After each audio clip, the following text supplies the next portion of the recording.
बुद्धं शरणं गच्छामि, धम्मं शरणं गच्छामि।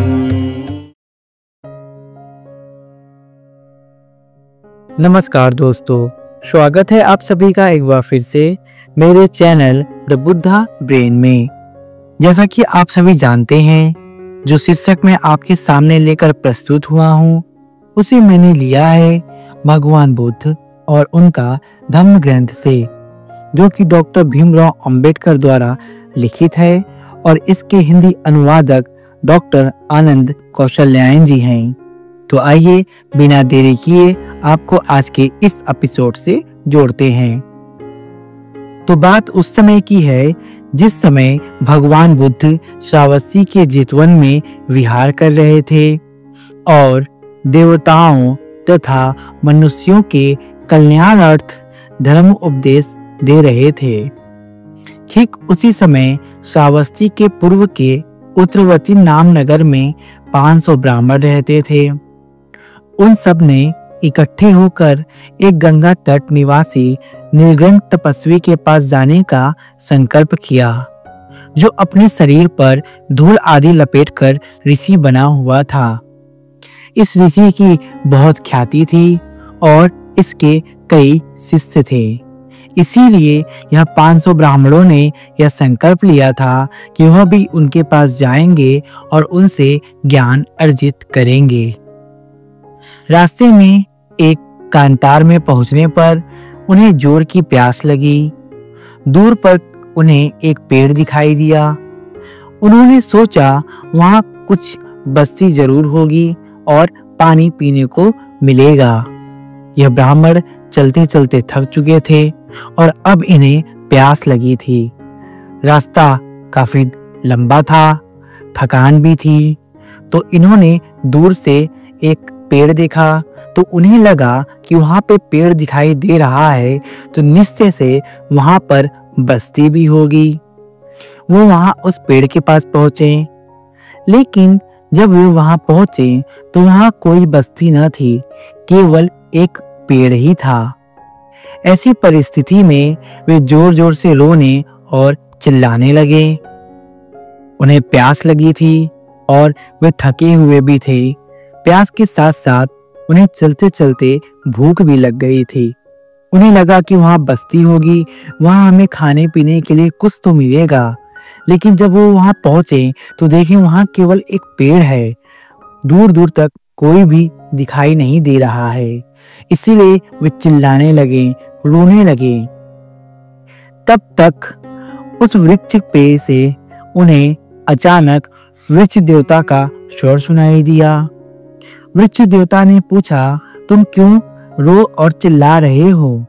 लोगों ने कारण बताया तो वृक्ष देवता ने उन्हें यच्छादित खाने पीने को दिया। जब वृक्ष देवता को उन्हें पता चला कि वे भूखे हैं, प्यासे हैं, इसीलिए वे रो रहे हैं और चिल्ला रहे हैं, तो वृक्ष देवता ने उन्हें खाने और पीने के लिए चीजें दी। जो वृक्ष देवता ने उन्हें खाने को दिया, उन लोगों ने उसे ग्रहण किया, पानी पिया और वहां से चलने के लिए तैयार हो गए। लेकिन आगे बढ़ने से पूर्व उन ब्राह्मणों ने उस वृक्ष देवता से पूछा कि उसने पूर्व जन्म में ऐसा क्या कर्म किया था कि वह वृक्ष देवता होकर पैदा हुआ है। तो वृक्ष देवता ने उन ब्राह्मणों को उत्तर दिया, जिस समय अनाथ पिंडक शुद्धत ने तथागत को जेतवा आराम को दान दिया था, उस समय वह वहां सारी रात उनका धम्म सुनता रहा था। लौटते समय उसने अपने पात्र में भिक्षुओं को पानी का दान किया था। इसी कारण उसे वृक्ष देवता का जन्म मिला है और वह वृक्ष देवता हुआ है। लेकिन दूसरे दिन प्रातःकाल घर लौटने पर उसकी स्त्री ने पूछा कि उसने क्या अपराध किया था जो उसका पति सारी रात बाहर था। अब ये वृक्ष देवता ये भगवान बुद्ध का जेतवा आराम में धम्म उपदेश सुनते रहे सारी रात। जब ये सुबह अपने घर को आए तो उनकी पत्नी ने उनसे प्रश्न किया। उनकी पत्नी को लगता था कि मुझसे कुछ गलती हुई है, इसीलिए मेरा पति रात भर बाहर है, और वो दुविधा में थी। इसलिए उसने वृक्ष देवता से पूछा कि मैंने ऐसा क्या गुनाह किया है कि आप रात भर बाहर थे। तब वृक्ष देवता ने अपने पत्नी से कहा, वह किसी से गुस्सा नहीं था, बल्कि वह सारी रात जेतवन में भगवान बुद्ध का उपदेश सुन रहा था। यह सुन उसकी स्त्री ने तथागत को बेहिसाब सुनाया, यह गौतम पागल है, यह केवल लोगों को ठगता है। उसके ऐसा बोलने पर भी वृक्ष देवता ने कहा, मैंने उसका विरोध नहीं किया, इसी कारण मरणांतर मैं प्रेत होकर पैदा हुआ, और अपनी उस कायरता के ही परिणाम स्वरूप मेरा क्षेत्र इस पेड़ तक ही सीमित है।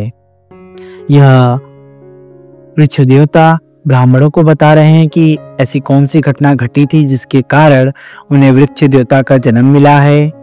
यज्ञ यज्ञादि सभी दिन रात दुख ही देने वाले हैं और चिंता के जनक हैं। चिंता से मुक्त होने के लिए और दुख का क्षय करने के लिए आदमी को बुद्ध धर्म को स्वीकार करना चाहिए, और जो यह ऋषियों का सांसारिक धर्म है उससे मुक्ति पानी चाहिए। वृक्ष देवता यह ब्राह्मणों को कहते हैं कि जो भी आदमी अपने दुख का अंत करना चाहता है उन्हें भगवान बुद्ध के धर्म को स्वीकार करना चाहिए, और जो ये संसारिक ऋषि हैं उन्होंने जो कुछ भी बताया है उससे मुक्ति पाना चाहिए। ब्राह्मणों ने जब वृक्ष देवता के ये वचन सुने तो उन्होंने श्रावस्ती जाने का निश्चय किया। वह वहां पहुंचे और तथागत को अपने आने का उद्देश्य कहा। उनकी प्रार्थना सुनी तो तथागत ने उनसे कहा, चाहे आदमी नग्न रहता हो, चाहे बड़ी बड़ी जटाएं बढ़ाकर रहता हो, चाहे कुछ पत्तों अथवा बलकर चीज से ही अपने शरीर को ढकता हो, चाहे वह शरीर पर धूल ही रमाता हो, और चाहे वह पत्थरों पर ही सोता हो, किंतु इस सब से वह तृष्णा से मुक्त नहीं हो सकता। अब देखिए कि यह 500 ब्राह्मण उस सन्यासी से मिलने जा रहे थे जिसकी ख्याति दूर दूर तक थी, और वह सन्यासी अपने शरीर पर धूल लपेट कर रहता था और बड़ी बड़ी जटाएं रखता था। यह जा तो रहे थे उस सन्यासी से मिलने, लेकिन जब इनकी मुलाकात वृक्ष देवता से हुई तो इन्होंने अपना मन बदला और यह तथागत से मिलने चले आए। तो तथागत ने उन्हें बताया, न सिर मुंडवाने से, न नग्न रहने से, न जटाएं रखने से, और न ही शरीर पर भभूत लगाने से, और न ही पत्थरों पे सोने से कोई आदमी तृष्णा से मुक्त होता है। तृष्णा यानी कि हमारी कामनाएं। लेकिन जो न किसी से कलह करता है और न किसी की हत्या करता है, जो अग्नि से भी किसी की हानि नहीं करता, जो किसी को पराजित कर कर स्वयं भी विजयी नहीं होना चाहता, जिसकी सभी के प्रति मैत्री भावना है, ऐसे आदमी के मन में किसी के लिए द्वेष या घृणा का भाव नहीं होता। भगवान बुद्ध ने कितनी अच्छी बातें कही है कि जो किसी की हत्या नहीं करता, जो किसी का नाश नहीं करता, जो किसी को खुद विजय प्राप्त करने के लिए नुकसान नहीं पहुंचाता, जो सभी के लिए प्रेम और मैत्री का भाव रखता है, उसके मन में द्वेष या घृणा का भाव नहीं होता। प्रेतों को बलि चढ़ाना ताकि पुण्य लाभ हो, वह परलोक में फल मिले, सत्पुरुषों का सत्कार करने के चौथे हिस्से के भी बराबर नहीं है। भगवान बुद्ध कहते हैं कि प्रेतों को बलि चढ़ाना, ये जो बलि प्रथा है कि लोग बलि चढ़ाते हैं और परलोक के लिए सपने देखते हैं कि हम बलि चढ़ाएंगे तो हमारा परलोक अच्छा होगा, तो भगवान बुद्ध कहते हैं कि प्रेतों को बलि चढ़ाना ताकि पुण्य लाभ हो और परलोक में फल मिले, सत्पुरुषों का सत्कार करने के चौथे हिस्से के बराबर भी नहीं है। जो सदाचारी है, जो ज्येष्ठों के प्रति, वृद्धों के प्रति सदा आदर की भावना प्रदर्शित करता है, उसे इन 4 चीजों की प्राप्ति होती है: आयु की, वर की, सुख की तथा बल की।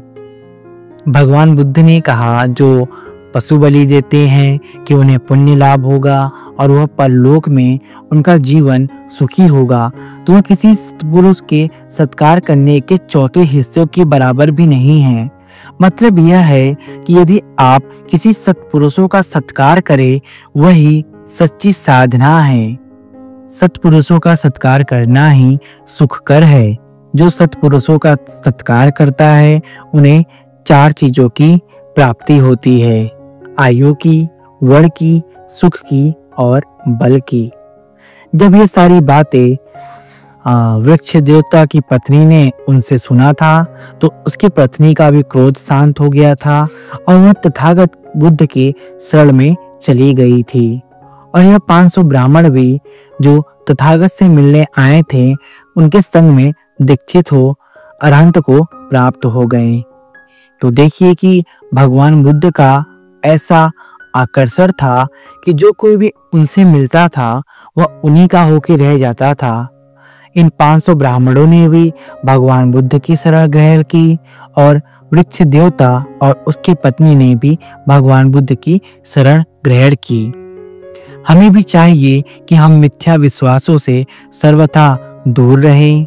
यदि आप सच में पुण्य लाभ करना चाहते हैं और आप चाहते हैं कि आपका परलोक ठीक रहे, आप सुखी रहें, तो आप सत्पुरुषों का सत्कार करिए, बुद्ध पुरुषों का सत्कार करिए, उनका सम्मान करिए और आपका जीवन सुख, शांति और वैभव से भर जाएगा।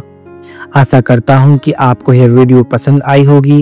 यदि वीडियो पसंद आई तो कृपया इस वीडियो को लाइक और शेयर अवश्य करें। और यदि आप हमारे चैनल पर नए हैं तो हमारे चैनल को सब्सक्राइब अवश्य कर लें, क्योंकि हम आपके लिए ऐसे ही आध्यात्मिक और प्रेरणादायक वीडियोस लेकर आते रहते हैं। तो मिलते हैं आपसे फिर से एक नई वीडियो के साथ। तब तक के लिए बने रहें हमारे साथ, हमारे चैनल द बुद्धा ब्रेन में। धन्यवाद।